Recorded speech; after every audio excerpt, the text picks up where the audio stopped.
Hi there, welcome.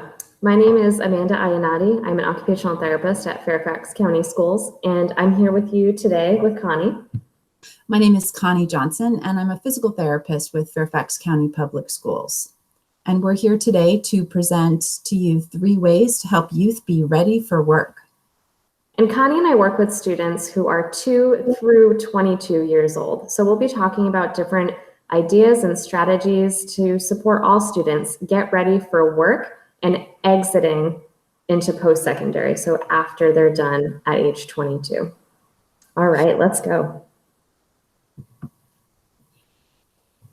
So here we're looking at, am I ready for work? You see this student thinking, am I ready? What do I need to do to be ready for work?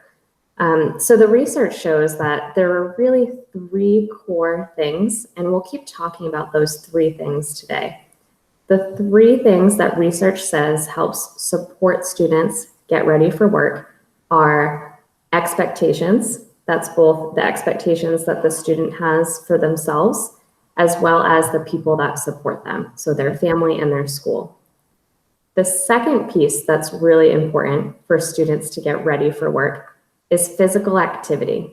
So engaging in physical activity to help their bodies and their minds get ready for a work environment. And the last piece that evidence says and research supports helps students be ready for work is self-care skills and IADLs, which are independent activities of daily living. Those are things like chores, helping around the house, doing groceries, and things like that. And our objectives today are to share with you not only the research and the evidence that Amanda is speaking about, but to connect them to with what happens in home and what happens in school, and then to give you some practical strategies. And we believe that this is really important for these tasks to take place across their whole day. So while they're at home, while they're at school, while they're at their job sites, whether they're in the school or in the community. And we recognize, this year has been really hard, to say the least. So any information we give you today, take what serves you. If you see something and it's an idea that you love and you're ready to try that, great. If it's something that right now, is too much or is not something you want to fit on your plate, that's okay. Tuck it away for a later date. We want to support you where you are at and where your student is at. Absolutely. Okay, so here's that pyramid of those 3 things we were talking about before. We've got expectation, physical activity, and self-care skills, or those independent activities of daily living. An expectation is not only what you expect your child to do, it's not only what the IEP expects your child to do that's documented in the transition plan for high schoolers, but it's also what the student expects that they're going to be able to do. And it's these combined expectations of the student and all of the stakeholders who work with them that's really foundational for what they actually will do. And remember, these things, like we said, Kanye and I work with students from age 2 all the way through 22. So as we talk about these 3 elements of the pyramid, thinking about ways that, our little ones, we can work on those expectations. We can help build within them the expectation to try new things. And physical activity is necessary to have the actual physical body strength and endurance and stamina that's needed to complete some of these activities that we're going to speak about.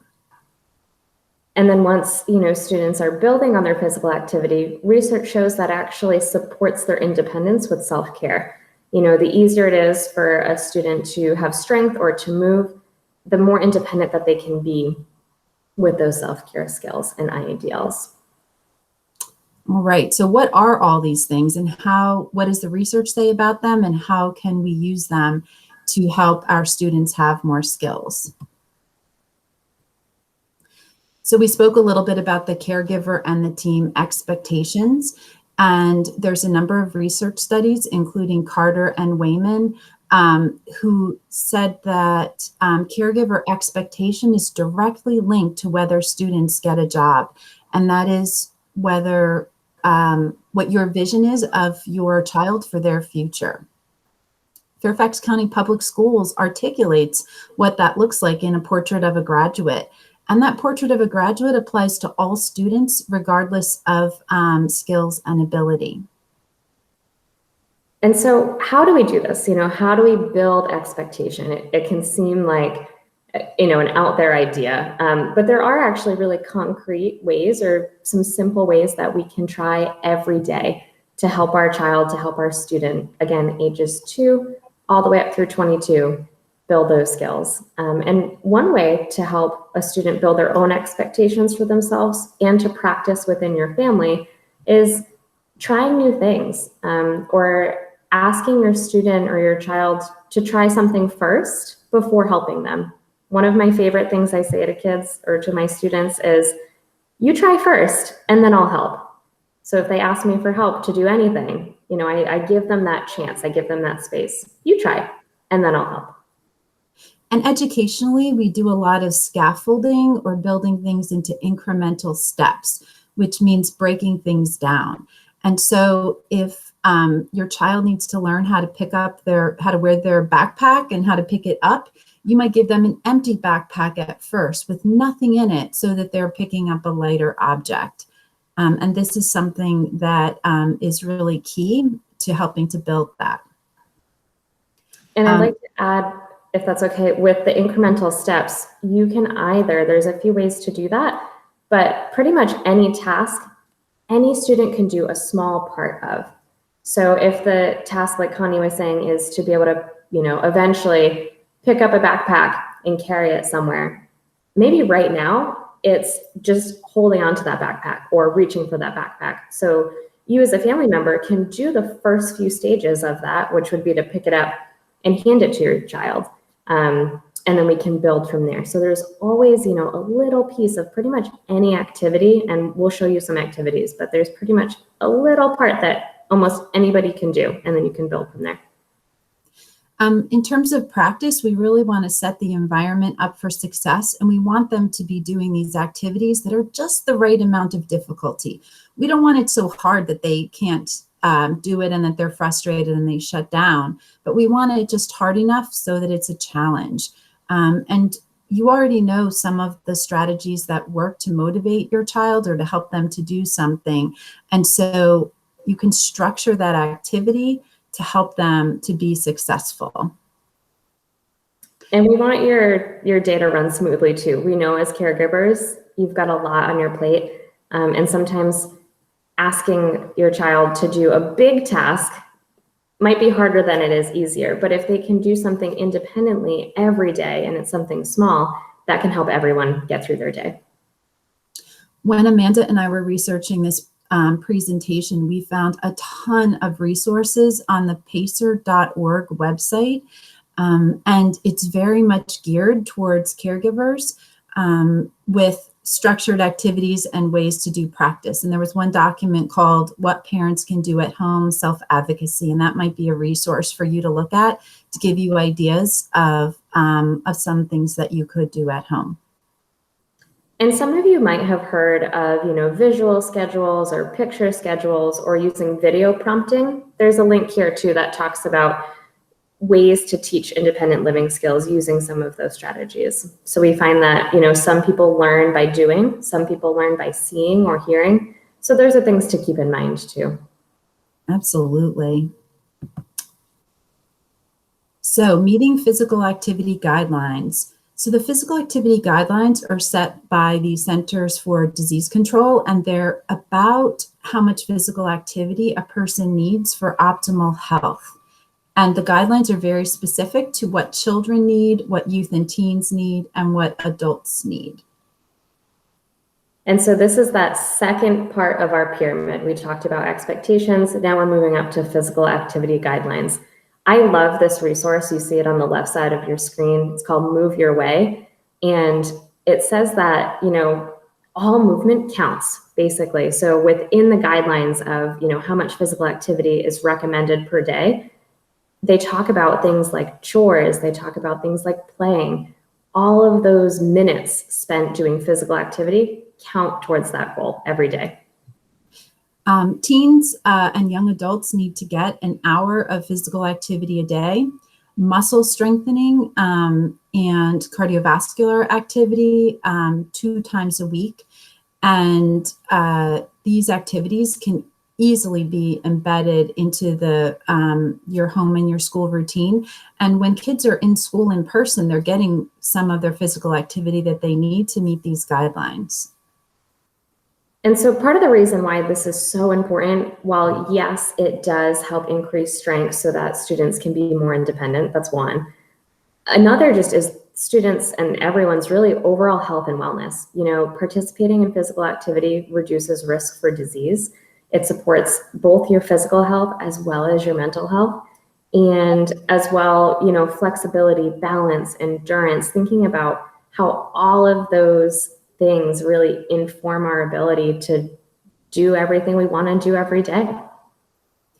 So how do you meet these physical activity guidelines? The key really is to do things you like to do. And there's some people that will say, but I don't like to do that. I don't like to do that exercise. I don't want to do those kinds of things. But maybe you like to walk, or maybe you like to go to a park, or maybe your student has a preferred item that can be incorporated into their physical activity or be used for motivating. Sometimes it takes a little creativity to get there, but if you zoom out and you think about physical activity across a day or across a week, it's a little bit easier to, you know, say, oh, there are ways that I'm moving, or there are ways that my student is moving. I wonder if we can challenge them a little bit more. You know, the student already every day, you know, walks their plate from the kitchen table to the sink. Okay, that's one part of physical activity that took maybe 30 seconds. Is there a way that I can build on that task to help the student move a little bit more? Maybe it's we add a little bit more weight. Maybe we add more plates. Or maybe we add numbers of repetitions, the number of times that they're moving from place A, like the table, to place B, like the sink. You know, maybe there's now a stack of 5 dishes and they take everyone's dishes one at a time. And you just increase the length of time that they were moving from 30 seconds to maybe 5 or 10 minutes. And you could do that over a month. You know, maybe the first couple of days of the month, you have the student in a routine of clearing their own plate. Maybe the 4th or the 5th day, they clear their plate and a plate of one of their siblings, or they grab the ketchup or other items that are on the table. But building that frequency really helps to add to those physical activity minutes. Yes. And other ways to practice too are activities that the whole family can engage in. Maybe that's, you know, a walk or a roll around your neighborhood. You know, embedding that into your daily routine, maybe after a meal, everyone goes together, or after homework is done. And then other ways too are leisure activities. You know, it doesn't have to be something so regimented, right, or scheduled. It can be things that just come up. Maybe you decide that you want to try to figure out the parks near your house or in your neighborhood or by your school. We're very fortunate to have access to a lot of parks here in Northern Virginia, and we recommend looking at the Fairfax County Park Authority and at the Fairfax County Recreation programs, because there's a variety of programs to support our students. And Special Olympics is also a really great resource of activities. I don't think they've had a whole lot of in-person things this year, but especially with the vaccines coming, I'm sure that that there'll be many more opportunities for that next school year. And I know there are some online options for both of those resources right now. Oh, I forgot about that. There's actually quite a bit going on with online offerings for that. And the weather is getting better, so exploring some of those free resources like the area parks are really great ways to get in that physical activity. It's been a long winter, Amanda. I know. Long winter. All right, so self-care and independent living skills. So the National Technical Assistance Center for Transition, I know that's a mouthful, but it's a great website and resource that has a lot of information to support what is needed for transition to adulthood. And they describe that participation in chores and self-care are correlated with improved education, employment, and independent living outcomes. And that means the ability to do the things you need to do to take care of yourself and your household and your home. that if you are able to participate in doing some of those things, that you will be more likely to actually get a job later in life. But what does this look like? You know, how can we do that? And I just want to say, how great is that? You know, I'm thinking again that span of age 2 to 22, these are things that we can practice, you know, helping getting dressed, things like that really early on. And not only does it help your student be independent and just help them in life, but thinking about, well, after 22, it actually can improve their outcomes, which I'm always so amazed by this. This is great. Yeah, how can we do it? It's a great idea, but how do we do it? So teaching as appropriate as possible at home. You know, you're your student's caregiver, you're their expert. You know, like Connie was saying, that best fit challenge for them. We don't want to reach way too high just yet. We want to find something, maybe a task that they're already doing independently or that they're interested in. So maybe they're not doing it independently, but they show interest. Maybe they look at you when you do that task. Maybe they reach for certain items in the home. Those are some good indicators if you're not sure where to start, is seeing where your child or where your student is interested. And perhaps it's every day as soon as they get home from school, or they finish with their school day, that they have to take their backpack and they have to take the items out of the backpack and put it in a certain place and hang their backpack up on a hook. Now, I just said 4 things that they're going to have to do, and maybe you just start with 1 or 2 of them. But if it's a part of a routine and an expectation that perhaps you don't get to have that extra walk around outside or some other reward until they actually do some of those routine things. I recently learned about habit stacking, and that reminds me of what you were just talking about, Connie. So matching a new thing with something you're already doing. So stacking a new habit on. So it sounded like every day you come through the door at the end of your day, that's already part of your routine. So what can we stack on top of that, add to it, that's a little bit more that we can practice every day? And so your self-care and independent living skills are the things that are taking place in your home, but those translate to what happens in the community and what happens at school as well. We probably should have written school and community on this slide. If your student is able to hang their backpack on a hook at home, then they definitely should be able to do it at school. And if they're not, then that might be a goal for them to do. And we do have under how it says home and school communication. You know more than anyone how important it is to collaborate and communicate with the caregivers at home and at your child's school, right? So if you are starting something that's exciting or new, maybe a new task for self-care, independent living at home, and you're curious about what the student is doing at school, that's a great question for their teachers. I believe that you're going to be getting the PDF and that these links will be clickable. And so you can get right to the NTACT website from this slide. And we also had a resource called One-Pager Profiles and Personal Care Skills. And these are just ways to communicate what your student can do and how to encourage them to do them. Are we ready for the next slide? Yes, we can move on. All right.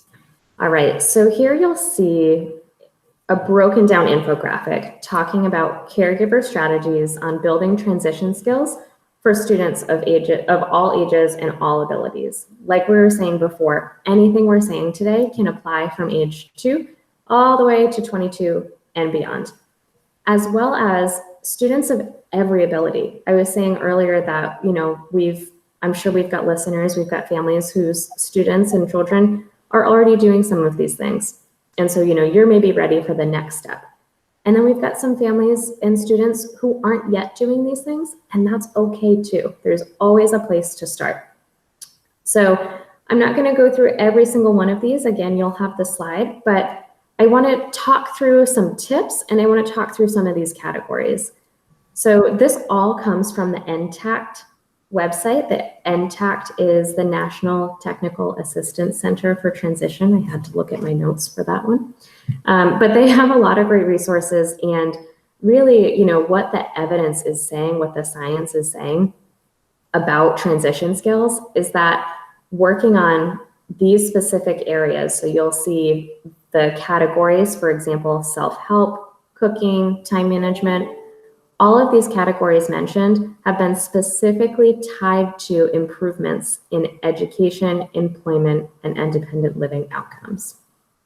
And what Amanda has done for you here is she added these specific activities and practice opportunities to just help make them more relevant to what happens both at home and at school. And to make them accessible, right? So sometimes if we say work on transportation, home maintenance is important. What does that mean? What does that mean? Work on transportation. Yeah, right. What does that mean? And where can you start, right? So for example, we just talked about transportation. So someone might say, oh my gosh, my child is nowhere near ready to take transportation on their own. That's not what we're saying. What we're saying is break it down. What are ways within transportation that your child can have some independence? Maybe it's picking a seat on a bus, and that might be getting really creative on your end. And maybe it's, if your student communicates by looking or by touching, kind of watching them and seeing where their eyes go. Maybe they looked over to a seat, and you want to validate that and honor that and say, okay, yeah, I see you're looking on this side. We're going to sit over here. All the way up through having a student, practice looking at bus routes or metro routes, or, helping you put in Google Maps from here to the grocery store. So there's really a place for everyone in all of these categories. Amanda, I like the item that you wrote, identify bus number and location, because that actually happens across the school lifespan. So in preschool, school lifespan, I don't even know if that's the word actually. I like that though, 2 to 22, school lifespan. School lifespan. But so in preschool, only maybe two or three buses show up. But there is a bus that is for your student to go home on, and maybe your student starts with identifying that bus. Mm-hmm. And when they get to elementary school, there will be more buses and more locations, all the way up from middle to high school. So if they're working on that one strategy alone, looking for the bus that's developmentally appropriate for them, that may transition and translate to adulthood when they're taking a bus to get to their job and they're waiting at the bus stop for the bus that has a certain number that's taking them where they want to go. And so that's an example of how you can be working on transportation across your educational lifespan. Exactly. And then you'll see here there's some tips, and scale the activities to match your child's skills. Like we've been saying this whole time, everyone is in a different place, and that's okay. We want to meet our children where they are and build from there. And then a big one is, aim for independence and participation over perfection. So what do I mean by that? I mean that we're all busy. We all have things that we have to get done. Know what times you're able to practice these things and when you've got a little bit extra time to work on something versus when it's not the time, and that's okay. And also what I mean by participation over perfection is, we might not get a skill, and that's okay, but if we're practicing it and participating and just doing parts of it, that is so much more valuable and important in the long run than being perfect at the skill or being able to do the whole thing. Maybe I'm thinking about cooking. Maybe our student or our child is not ready to go grocery shopping, follow a recipe, thinking of all the steps that go into there. But maybe what they can do is make choices between two items. That's participation. It's not perfection, but it is independent, and it's participation, and it's so valid. The other thing I'd like to point out too is that sometimes when I get lists like this, it is difficult to choose what is the thing that you're supposed to focus on, like what is the thing that I'm drawn to. And so when you look at this list, if there's something that pops out as relevant or salient to your child's current situation or what they're working on, then I would encourage you to explore that a little bit more deeply. I'm glad you said that. Pick one, start there. We're not at all saying or expecting that everyone is doing all of these things at every moment in time. You're okay. No one's behind. And then, so a few more, these just didn't fit on the other slide, are ways to practice self-determination and advocacy. And really it boils down to making choices. So I know I've talked about this a bunch, but almost everyone can make choices. Choice making looks different for different people.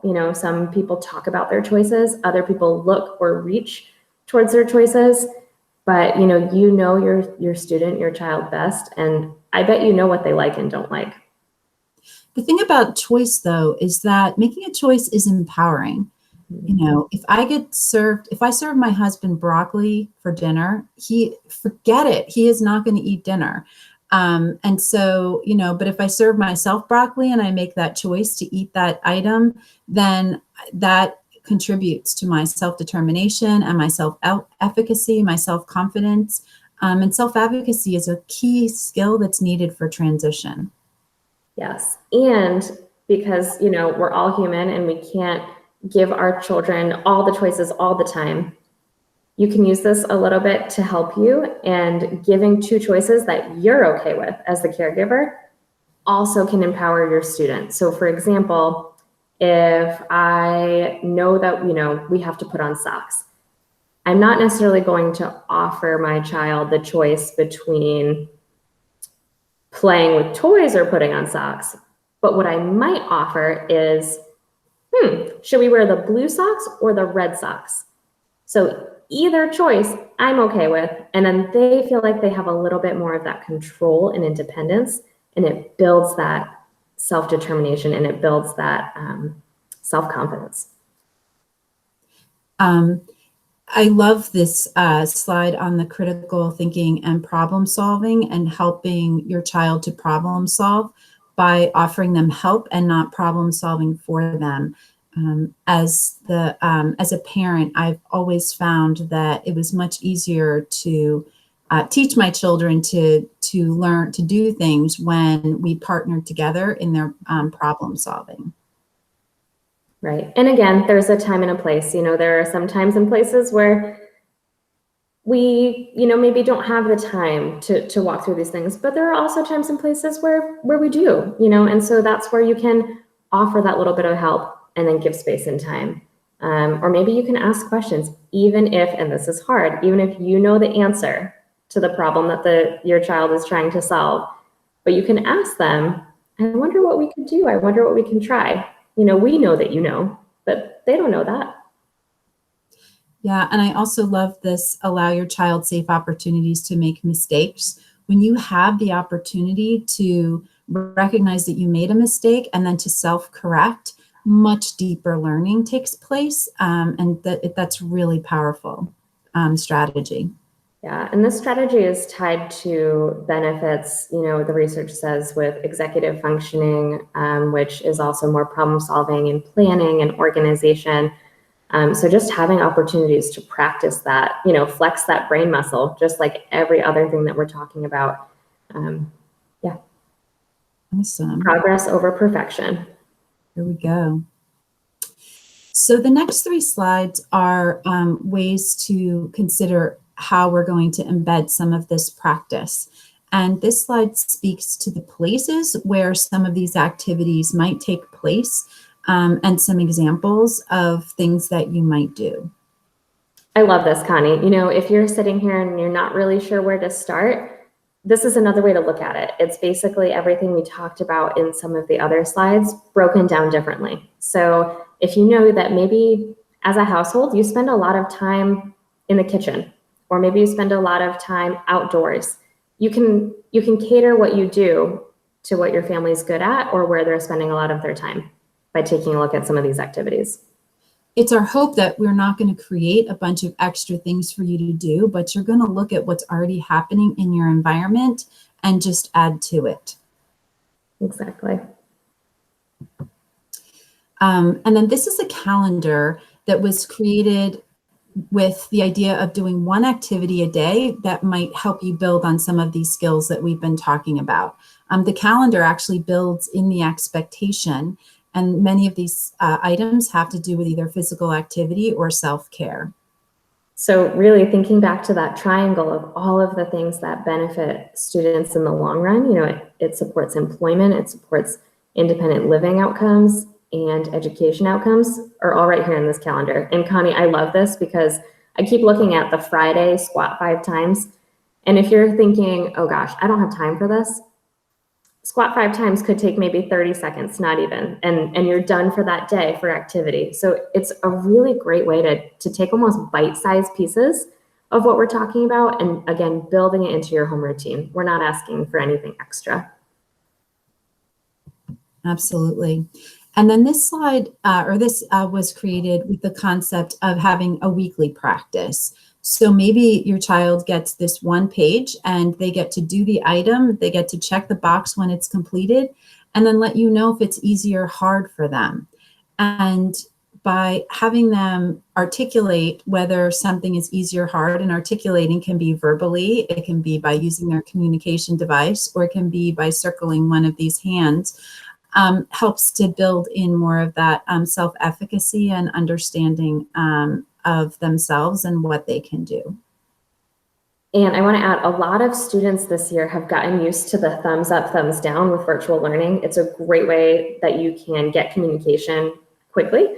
So I'd be curious, try this with your student, try with your kid if they can tell you, they liked it or they didn't like it.